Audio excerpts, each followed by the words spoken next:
there's nothing like cracking that cellophane and pulling that record out. It just smells great.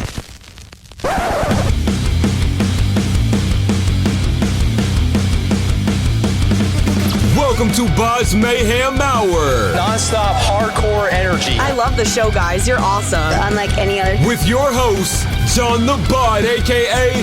the Bod Father. Man, this stuff rocks.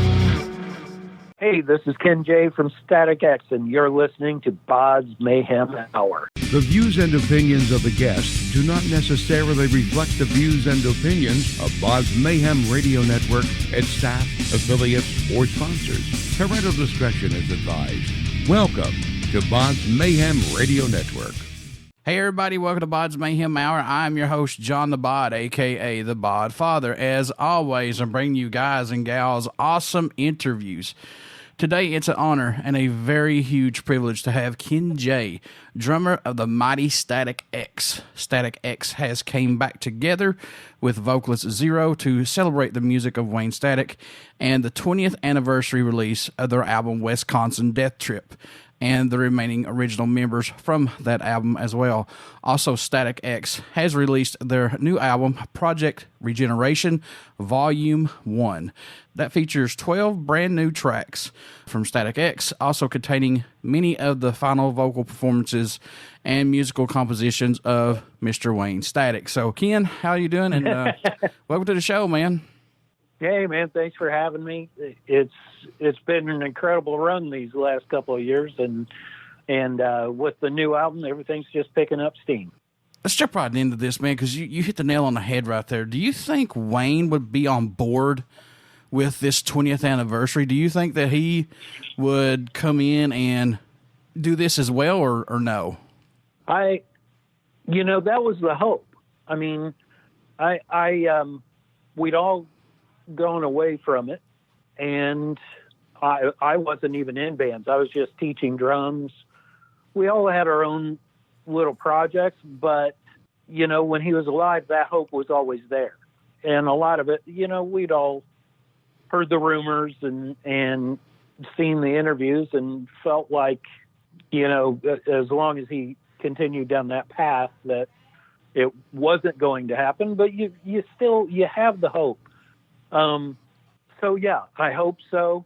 Really, the only thing I'll speak positive to in regards to Wayne is he would have thought Zero was a funny character. The zombie-like mask and everything, that it wasn't done. It actually didn't sprout from the idea of, we want to make it look like Wayne, but then once Zero put the hair up, then we thought, well, okay, it is the most recognizable aspect of the band over the years. And he would have thought the mask was funny, but in regards to getting the band back together, yeah, I mean, it was always a hope. It didn't happen.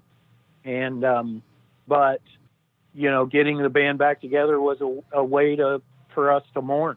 I think this is great what you guys are doing to celebrate Static X and plus Wayne and everything like that. And Zero, I mean, obviously it's somebody, which I'm not going to say who or whatever, but you guys are doing it justice, I think, in my opinion. Well, thank you very much. It's we knew we needed to come back. It needed to be, and we needed to be disciplined and powerful. And, I'm 54 years old, so, and I was in pretty good shape, but I had to get in excellent shape to do it. And we were definitely serious about it, serious about the rehearsals, serious about everything we did.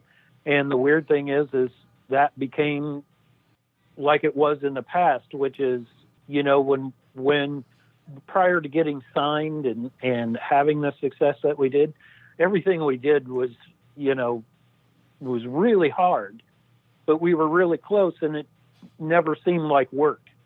It just was always fun. Well, the same thing happened, in between having the discipline to get in shape and to get everything ready. It's, it became fun to us. And that was our way of grieving our friend and bringing everybody into it and allowing them to grieve a little too, and come along on this adventure with us. And, thank you. Everything just kind of falls in place. There is a plan, but it's the music industry. So plans are constantly changing and you have to adapt to it.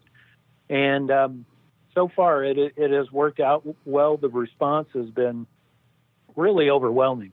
And it's not just the original fans that were there. It's just, we're gaining new people and they're seeing about the history of the band, in front of their eyes. So thank you. What have you been up to during the pandemic so far, man? You just been keeping up, practicing on drums, or what's been going on? Yeah, at first, we actually played a show in Mexico. The weekend, they did the European and foreign travel restrictions, and all the airports were closing down. That was a little nerve-wracking, I gotta say. Oh yeah, because you think to yourself, we were flying from Mexico City back into Los Angeles, and so we thought airports were going to be overcrowded, and especially at TSA in Customs. When you come back in, I was the only person in TSA and Customs in Los Angeles, and I was laughing and joking. I upgraded my ticket, so I was the only one in first class on my flight home. Mostly, I've just been. I took about 3 weeks off when I got back, and then I thought, man, I can't sit around. It was still, Midwest, so it was still wintertime, but I just started working out, started playing, upgraded my home recording computer, and started working on that, and just tried to keep busy. I also had almost 10,000 CD inserts to sign. Oh, God. So that kept me busy for a while. Yeah, and we hand sign them, man. We do it right. God. So, there was stuff to keep me busy, and getting into summer and getting outside a lot more and working out was a big deal to keep me motivated, keep my spirits up. And so, everything, just something a little bit different every day just to keep myself, my mind occupied and keep busy. And, I plan on, I've got some outside projects to, some drum programming to do with a friend and some songwriting to do. So that's going to, kind of up my intellectual pursuits a little bit. When you're doing that, you're thinking constantly. So, this is when we got the band back together, when we started getting ready for the tour last year. I actually gave up teaching, and because of the pandemic, I couldn't have taught in person anyway.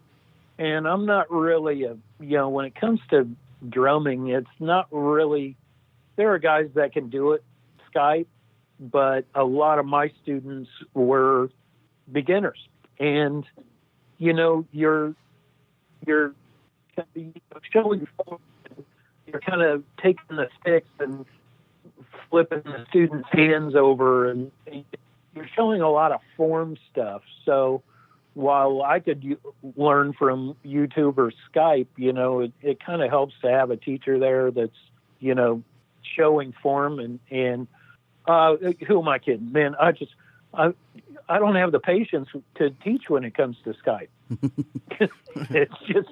That's just an awful way to put it. So I just gave that up and just trying to keep busy during this whole thing, So yourself and Wayne moved to LA. What was it about Wayne that made you want to take on this ride with him for Static X, man? What was the draw to him?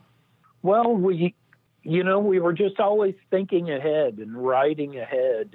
And I think, I grew up in small towns downstate Illinois and played in cover bands. This guy, when I met him, I don't know, we became friends pretty fast. He was a quiet guy, but for some reason, right off the bat, he talked to me. You know, we had usual conversations like everybody else. That wasn't something that Wayne did with very many people early on. He was a quiet guy. And we were driven. We just started after had joined his band in Chicago in '88. We just started writing. It was a couple of months in, and then we got, I don't want to say prolific, but we just started affecting each other's tastes in music and each other's styles in playing. And, you know, he was as driven as me when it came to the work aspect.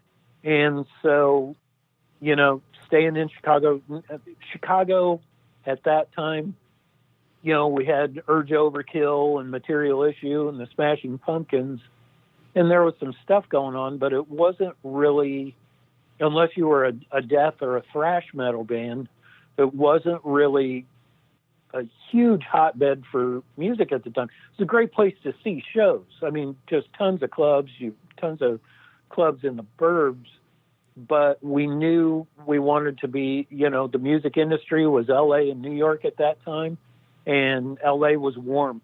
You know, we were tired of the cold, and we moved out to LA and discovered, you know, eventually by adding the programming and stuff and starting to listen to a lot of dance and house and industrial music, we discovered our Chicago roots in that sense, you know. And so, yeah, we were just driven. We wanted to play shows. LA was the center of the music industry. We had recorded a bunch of stuff in November of '93, and in mid-January '94, Wayne came into the practice space one day and he said, "Man, I'm moving to Los Angeles." His girlfriend was moving out there, his girlfriend at the time. And she was an actress and a model, and he just decided he wanted to go out there. And I said, "Well, do you need a drummer?" I mean, it was that quick of a decision. It wasn't, I wouldn't tell you that it was any kind of bravery or anything like that. It was more about the fear of not doing anything. Mm-hmm. You know, and that fear motivated us, and now here we are. You know, it was an adventure. LA's it's not. You know, being middle aged now, I go back and forth between home and Los Angeles and I always enjoy it out there, and it's interesting, and I can get around fairly well. But you know, if I was middle aged, I don't necessarily know that I would move out there. You know, it's tough, a tough city in that sense, it seems. But yeah, it was, we were weird. Let's face it, John. We were weird guys, and we knew it. And LA was a place to let our freak flags fly, I guess, is the best way to put it. So 1999, Static X came out with the album Wisconsin Death Trip. This album was completely different from the rest of the pack that was out at that time. It was heavier, of course. It had industrial and electronic sprinkled throughout all the tracks. What led you guys to be heavy and incorporate heavier industrial and electronics throughout the songs and not be the status quo as everybody else, just a heavy metal band, you know, and add your own flair to it? You know, when we moved out there in '94, really the last 2 years we were in Chicago, I didn't have tempo issues, but I had started practicing with a click track. And the last year we were in Chicago, we were in a thrash kind of speedcore band. And so I was playing to a click track. We got to Los Angeles. I kept doing that, but we had no programming whatsoever. LA for a year and a half. We got Tony and Koichi into the band, and those guys, whether they used to, Tony says, you know, well, you and Wayne were so weird, we had to stick it out and find out what was going to happen, you know, because there were just all these new ideas. Tony and Koichi are every bit as weird as Wayne and I were. And while you have these 4 diverse backgrounds, we all liked the concepts of programming and keys. And there were, industrial was kind of making a comeback at that point. But to us, we felt we just always liked guitar-driven music. And, 9 Inch Nails was around. There were some industrial bands around that had somewhat of a dance element, but we were just even more into the rave aspect. And it was all 4 of us. And that's what made the difference, was we wrote the songs in mind with, for some reason, the programming and keyboards went out. The songs would be heavy and simple enough that you could hum the chorus, the guitar part, or you could grab onto a lyric, which is why the lyrics were kind of repetitious and rhythmic, and also in that sense, it's really kind of cool. I'd really like people to hear just the actual program Death Trip at some point, because we didn't have any of the physical tools, the hardware to do it. So everything was improvised. We did have, Wayne had a cheap Alesis drum machine, and all the drum programming is done. He and I lived together, and all the drum programming was done on that Alesis HR-16B drum machine, which was like $200 at the time, maybe $3. And everything else, like all the samples and everything off that, we basically built those on cassette decks and a Fostex 4-track, which operated on cassettes, and just everything was improvised. And I think that was what allowed a freshness to it. The tracks could work on their own, the songs could work on their own. And, we had a lot of local sound guys early on that didn't deal with tracks like that. So they'd be muted or quiet while we played, and people still seemed to grab onto it. So I think that's why it worked, the dance aspect to it. But the reality is this,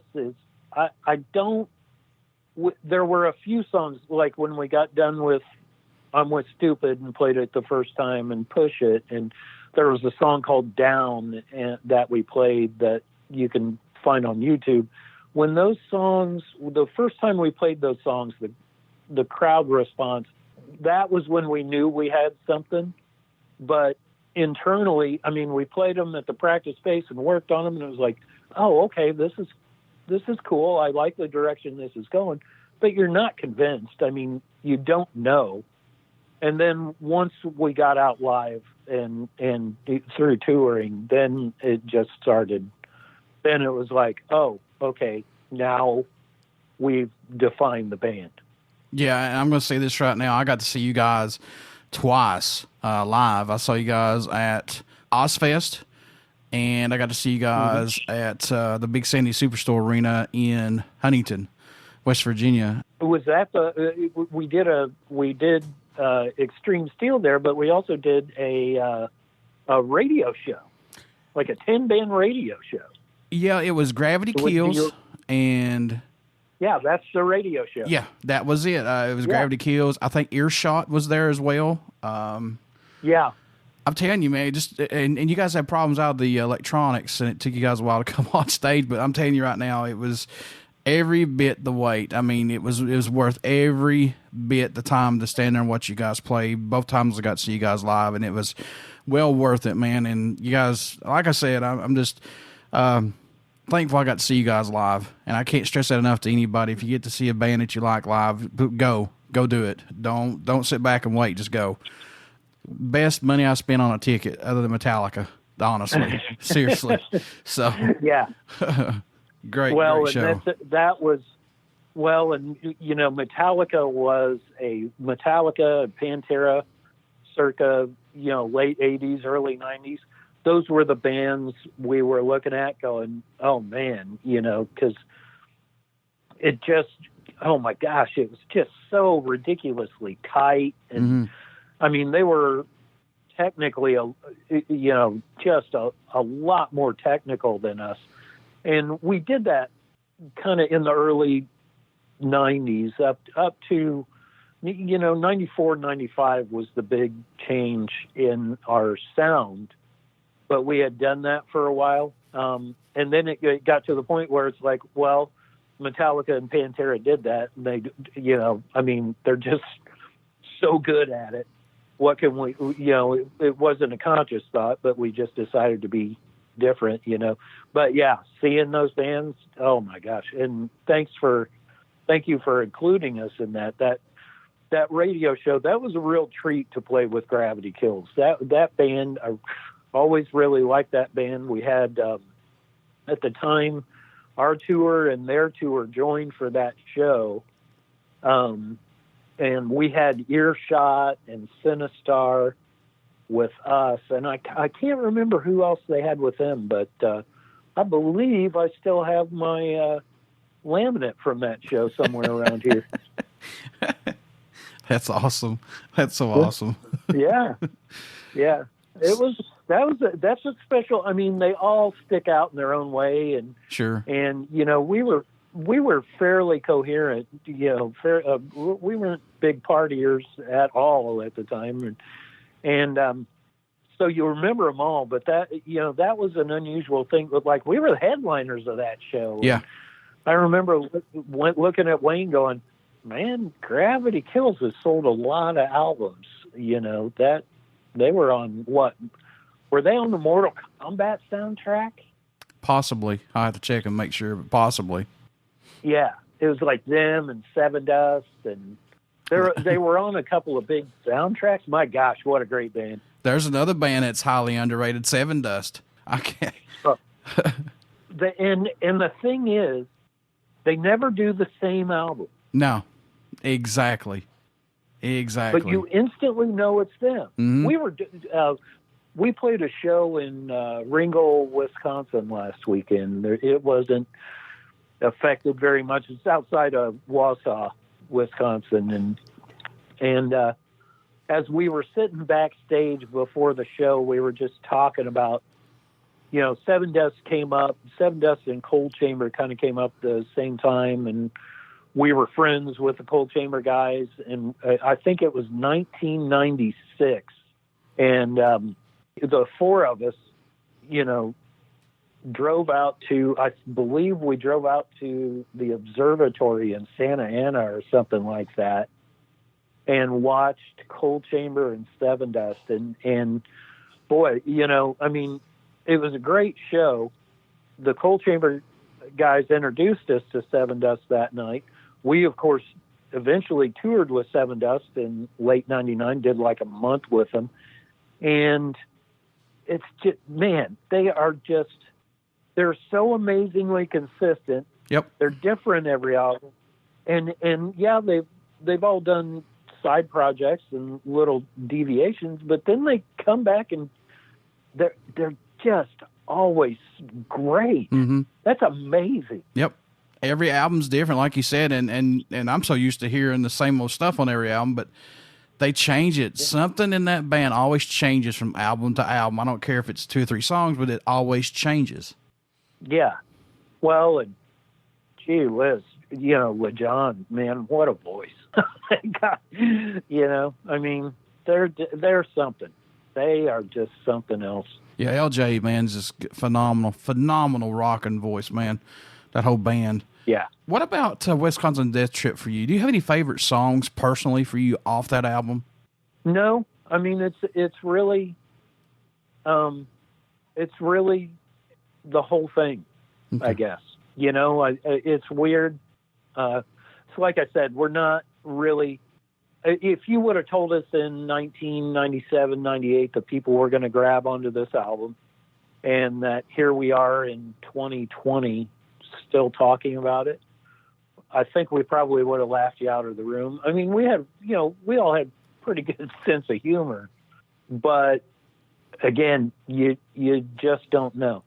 And I think it's just the album on the whole, there were some songs that were never released. I really liked. We had a 4-song demo we did before we did demos of the songs that became Death Trip, and 3 of those 4 songs are really good. So much so that one of them was re-recorded for Machine. But yeah, it's just the whole album. It's a fun record. It's bouncy. It's, you know, and even Stem, which is the slower song on the album, just has an energy and an edge to it.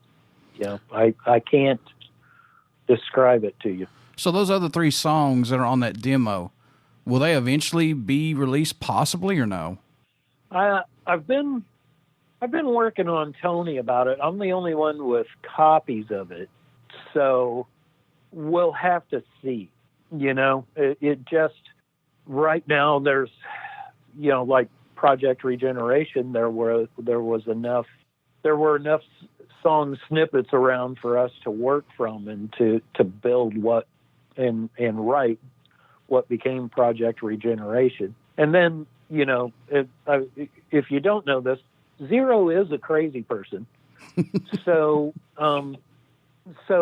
you know, just the raw material he took and, you know, what he and Ulrich did with Project Regeneration is just, it's really something. Oh yeah. It's a great album.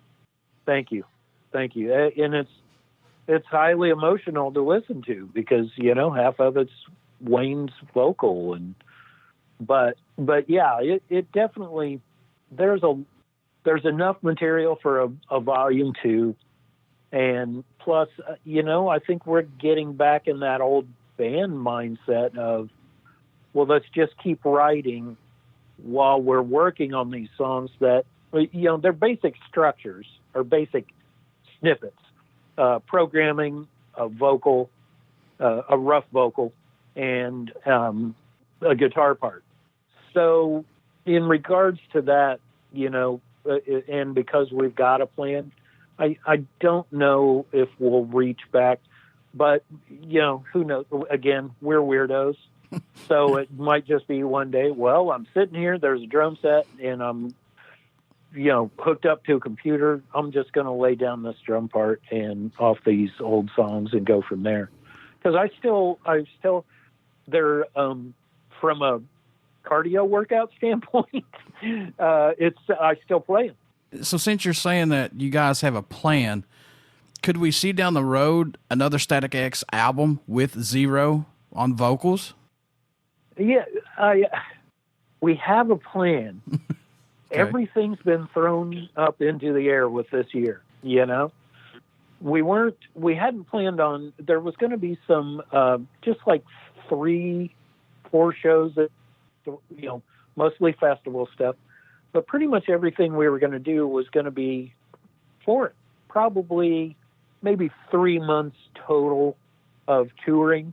And with all that going by the wayside, I mean, you know, Project Regeneration, the delays that happened, you know, manufacturing got shut down, shipping got shut down, everything got shut down, and we got stuck in the moment. So it was like, well, you know, it's going to take you a week for us to ship you CD inserts to sign, but go ahead and do that because we're not doing anything else. You know, there's no touring anywhere.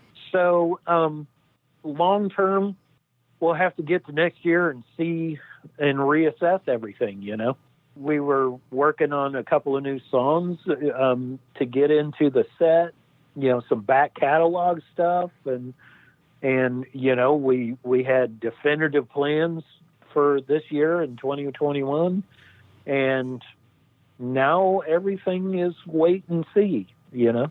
Adding Zero as vocalist for the 20th anniversary Wisconsin Death Trip tour, how comfortable at first were you guys about having someone to do vocals and plus, you know, do Wayne's vocals and the songs justice for you guys?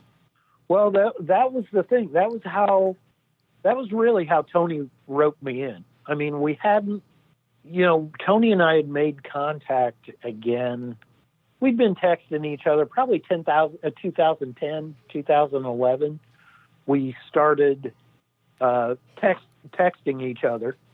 Koichi and I was still on social media at the time, so Koichi and I would talk, through instant messaging and DMs and all that stuff online. But, there was no talk about the band. It was mostly just how you doing? How's your family doing? What's going on? What are you working on? Because, Tony had gone out with Prong and Ministry and Soulfly. And, Tony was just doing everything. And Koichi was doing some remixes and appearing here and there. And that interested me. And I love those guys. I also felt it was important, the end of the band was kind of a bittersweet time for him. So, and I'm a funny guy. So I felt it was important to, make sure their spirits were kept up a little bit.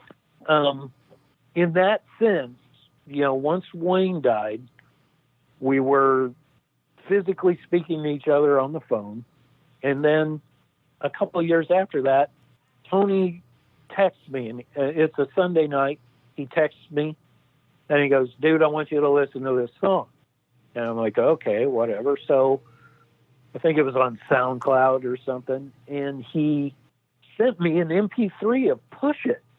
And I was like, yeah, dude, I've heard it. I was there, a big deal. And I listened to the song just front to back to see if he did.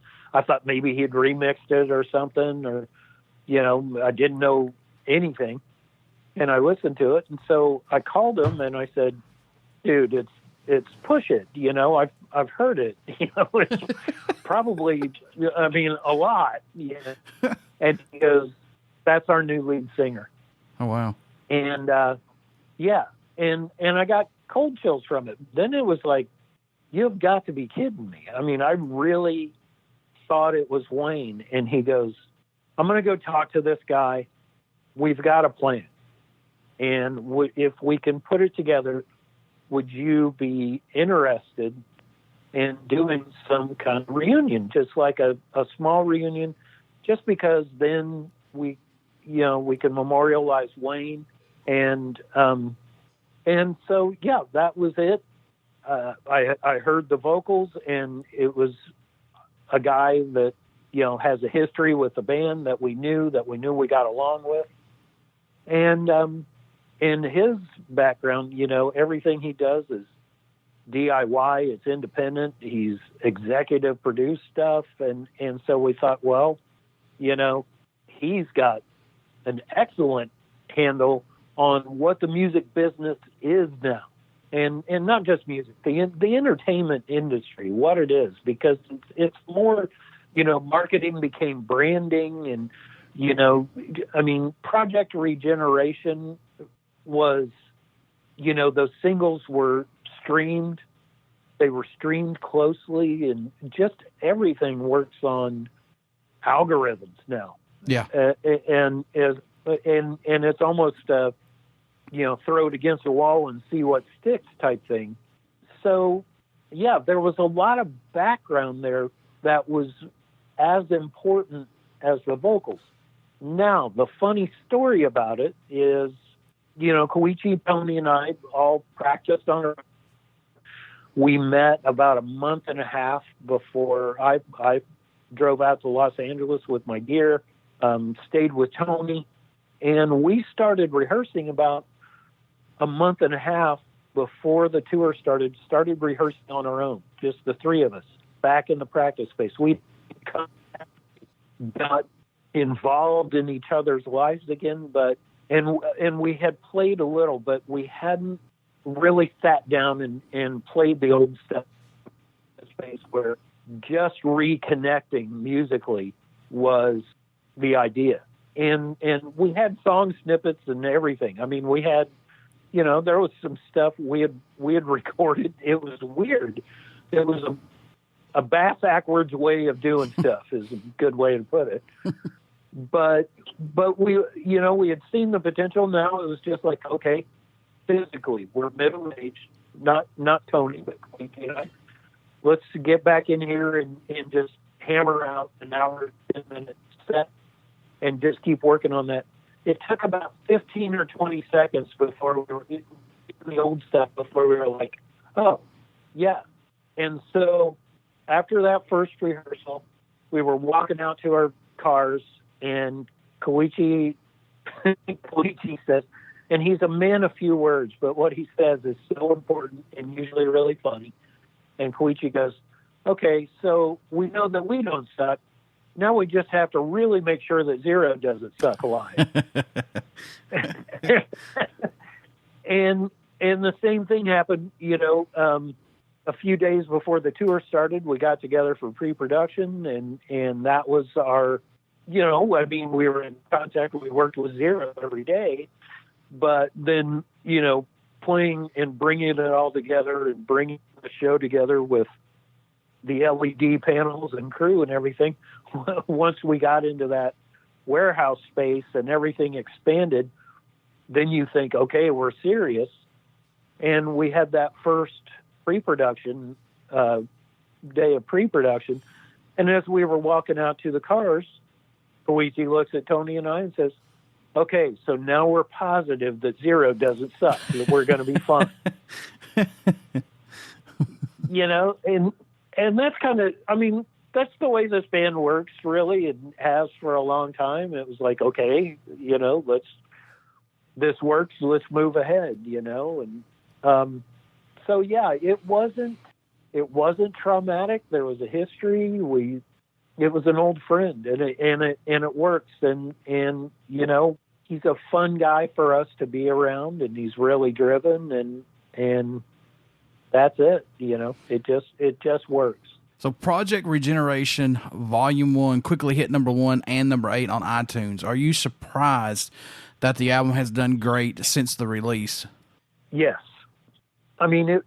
Mostly because once the album was finished, and once I was given that, listening to it was, hearing Wayne's vocal, and especially the singing, because that really took me back to the early days of Deep Blue Dream in Chicago. They were a gospel band. Wayne sang a lot more at that time. So it was really emotional for me I couldn't sit down and listen to the whole. And then the new songs with Zero made me emotional. It's probably because of my age, but just hearing that we were able to accomplish it, I couldn't listen to the whole thing. So, and you don't know. Mm-hmm. You record this stuff. I'm always amazed when I read an interview or hear somebody say, oh, it's the best thing we've ever recorded. I don't think you know that. I think, the fans and the casual listeners and, that really decides it, Yeah. And also, one of my favorite bands of all time is Prong. Other than, Beg to Differ and Prove You Wrong were big, but my favorite Prong albums were like Cleansing and Rude Awakenings, and actually, that's another band that's just been ridiculously consistent over the years. But Prong wasn't ever what you would call a huge band, but man, they're just awesome. Oh yeah. Yeah. And so, to me, that just means, commercial success doesn't necessarily indicate taste. And also, you just never know. I'm not shocked that bands, that was really kind of an 80s thing, where a lot of bands would record an album. They'd be like, oh, it's the best thing we've ever done. And, everybody should recognize that. To me, I just think, beauty is in the eye of the beholder a little bit. So, exactly. So yeah, it was shocking when we started getting those numbers in. It was like, oh, okay, hold on, it's going to be all right. I'm just happy that everybody's gravitating to it again. You know what I'm saying? It's like, well, here's our music out there now, and you've got all people from different races coming in and age groups liking this new album. Well, you know what I'm saying? Collaboration of stuff. But I'm glad to see Static X with some things out there right now, man. Yeah, I mean, there is so much stuff out there, and music is cyclical. I mean, rock will have its moment, and hip hop, and then pop music. It's so cyclical, and pop music just stays consistent. And over the last few years, we've heard some fairly famous people say rock music is dead. Well, I mean, to me, this kind of proves that it's not. Yeah. I guess I'm just shocked that it's us. Because it's not. It's really, to me, one of the more aggressive things we've done. It's got the edge and the bounciness of Death Trip, but it's still even more of an edge than what we used to have, on Death Trip. It's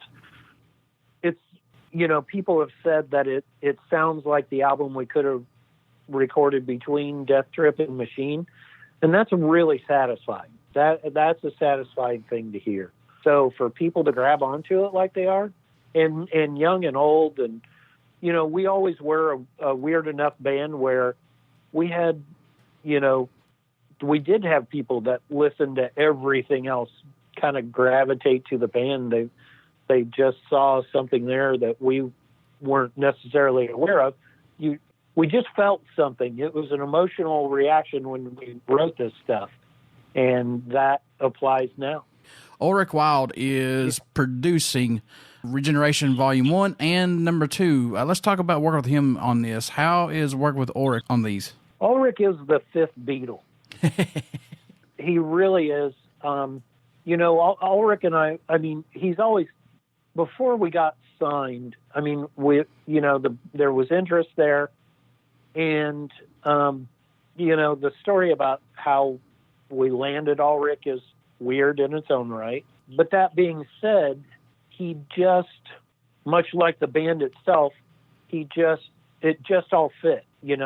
He's in between our ages, like, younger than Koichi. He was younger than Wayne, Koichi, and I, but he's older than Tony. He had, worked on the Terry Date stuff and Pantera and just all these bands that we really liked. And then he came in and he saw stuff. I would tell you right off the bat, one of the first things, he just was so intelligent about it. I mean, we were all kind of stubborn. We had this thing that was working. We weren't signed yet, but he waited a little bit of time until he was kind of integrated into the band dynamic, so to speak, before he said, arrangement wise, I have some ideas. And so we listened, because there was this friendship there and everything, it was already working. He didn't come in and say, well, we got to cut this out and do this right now. I mean, he waited a little while, and, he's a highly intelligent guy. And so he saw that we were just stubborn enough that we weren't going to listen if he just came in and said that right off the bat. So for me personally, going back to that, after having been out of the music business, I mean, I read what was going on and watched interviews and always paid attention to the music industry, so I knew what was happening with it. But effectively, I'd been away from it for 15 years. And to come back in with Ulrich Wild and to record drum tracks, that was a very, I mean, drumming is, it's hard work, it's physical, and especially when you're recording, you can get into some pretty long days.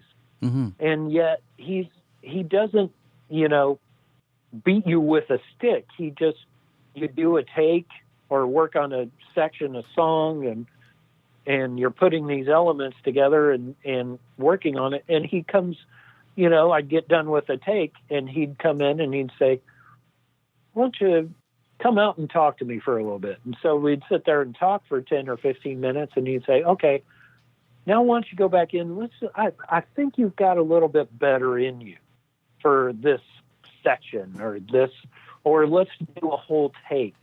I mean, effectively, you're going to cut it up on the computer anyway and see what works.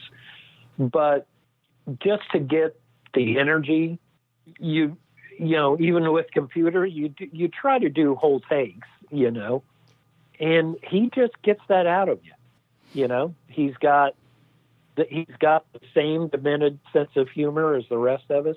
And, you know, Ulrich, I've always told him, you know, man, you know, thank you for everything.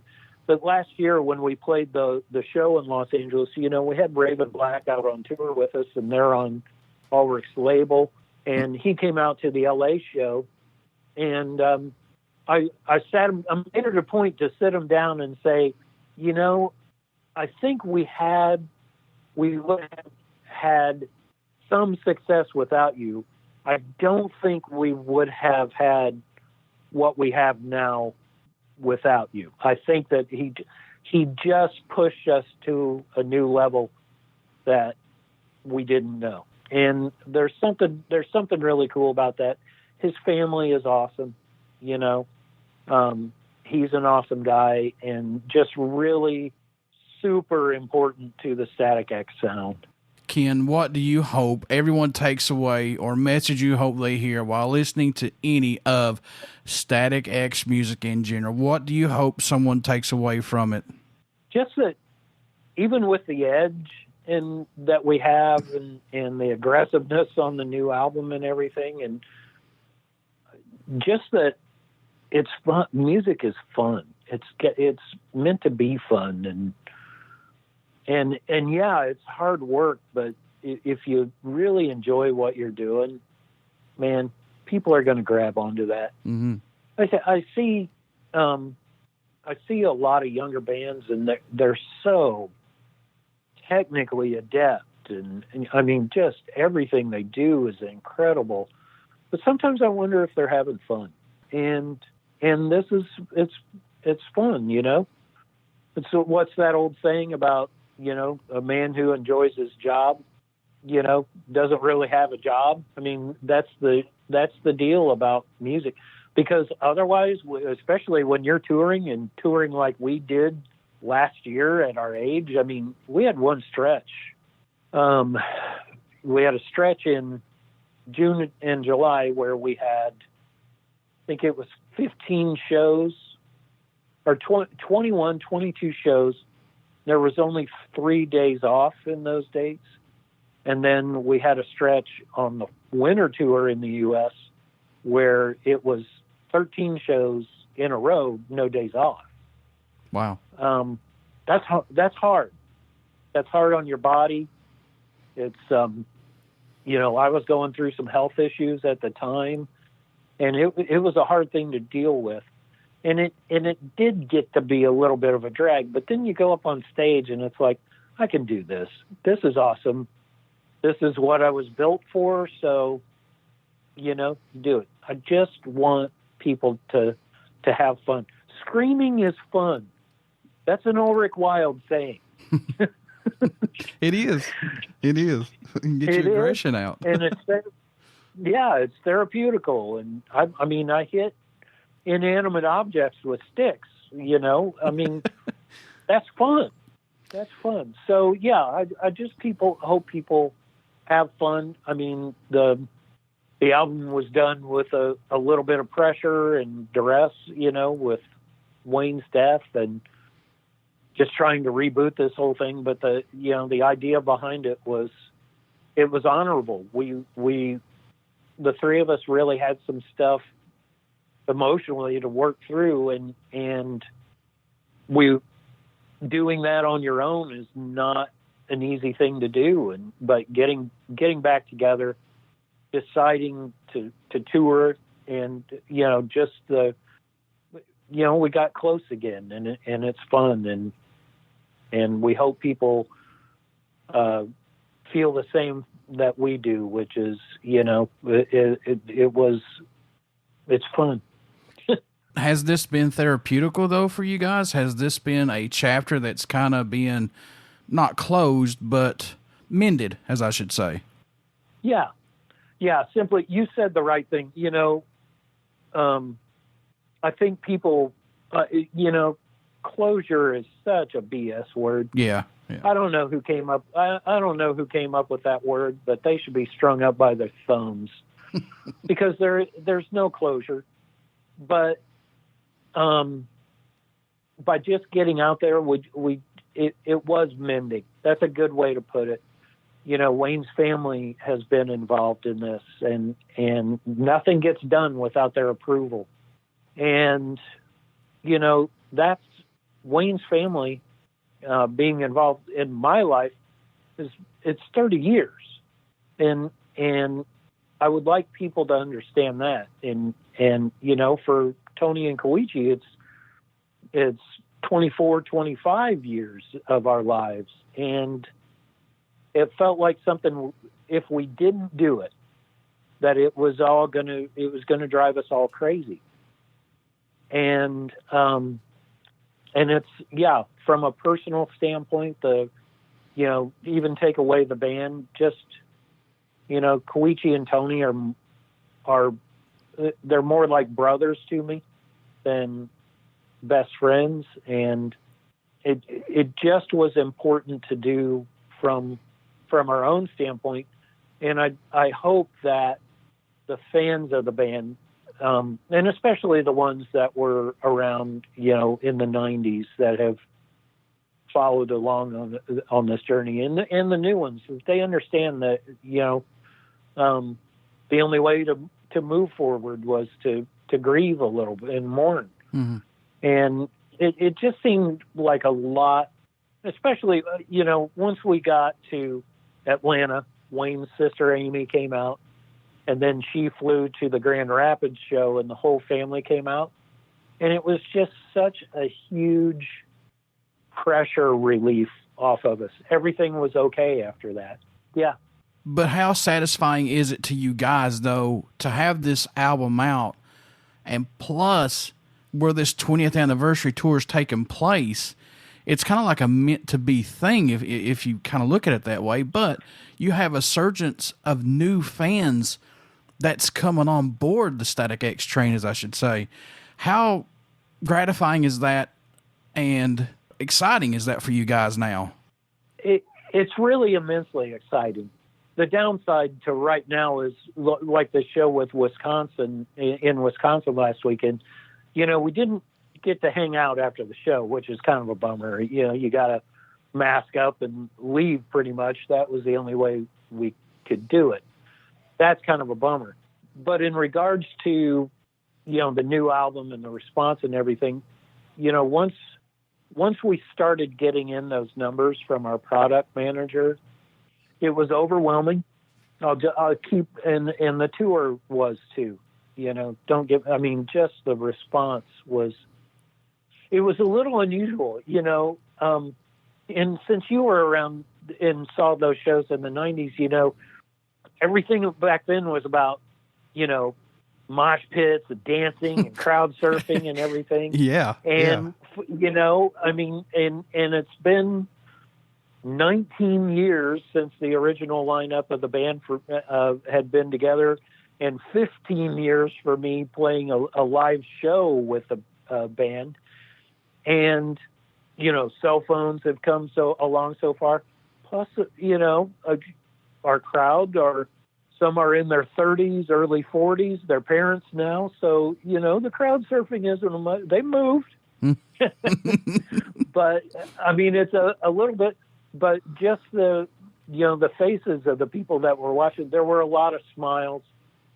And then to have the album come out and do what it's done, Tony sent a text to Koichi and I, and it's a weird thing because, here I was at over 50 years old, giving up teaching drums, which I enjoyed, but, and it's a consistent paycheck where, the music industry's kind of, you're playing, you're gambling, you know? Yeah. But that being said, again, I'll go back to it would have driven us crazy not to do it.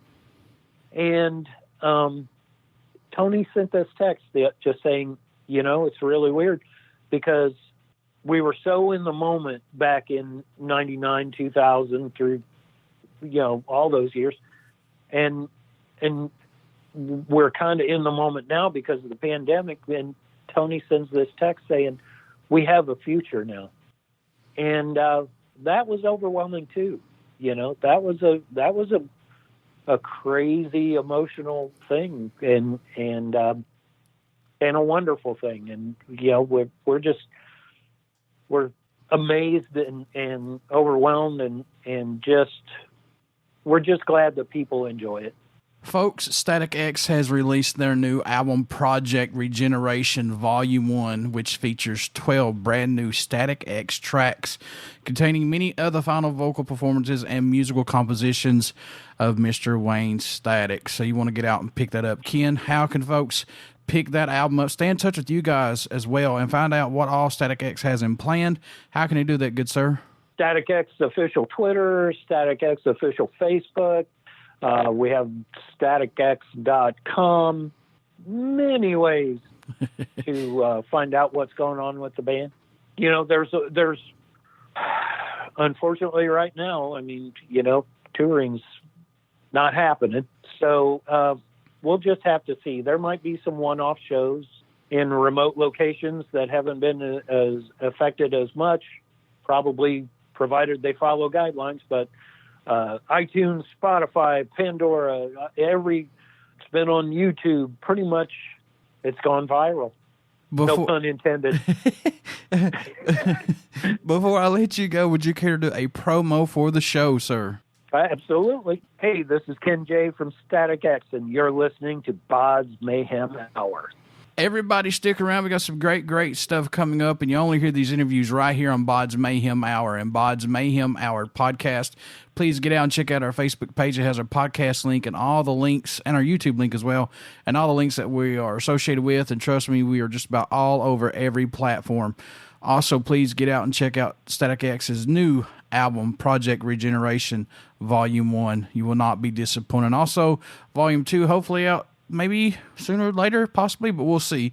And please, please check them out and give them a chance. And Kim, before I let you go, I just like to say, man, as someone who loves your guys' music, especially the Wisconsin Death Trip album, for someone that really didn't fit in with everything, that was me. That album really allowed me to just grow, and it made me feel like I was accepted in some sort. You know what I'm saying? It just made me feel like there's confidence there when I listen to the songs for myself, if that makes sense. Yeah. They were, we thank you. Lyrically, we tried to do that. Just really. It's got it's for everybody. Mm-hmm. It's really dislike when you just should never limit your fans, And the thing is it is therapeutical. It's therapy for everybody. So thank you. We're glad we could make you feel at home. And come on, we're all weirdos. Let's all enjoy the ride.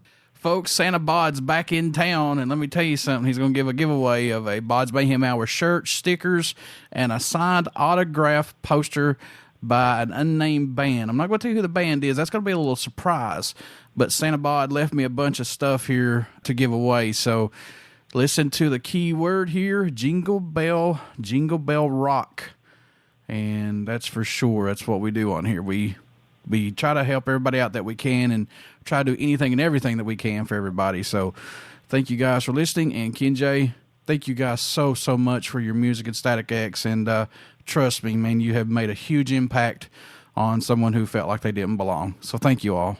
Thank you. And hey, glad we could help. That's what we're here for.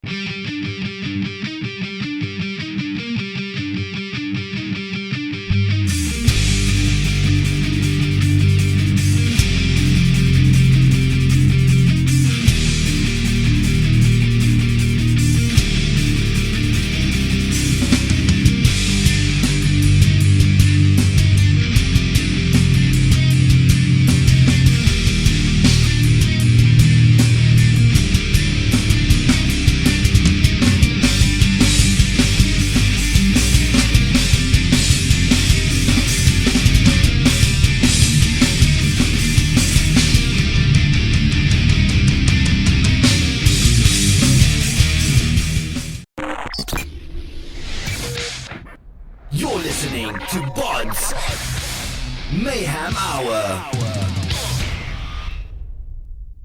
Follow us on Facebook, Twitter, and Instagram.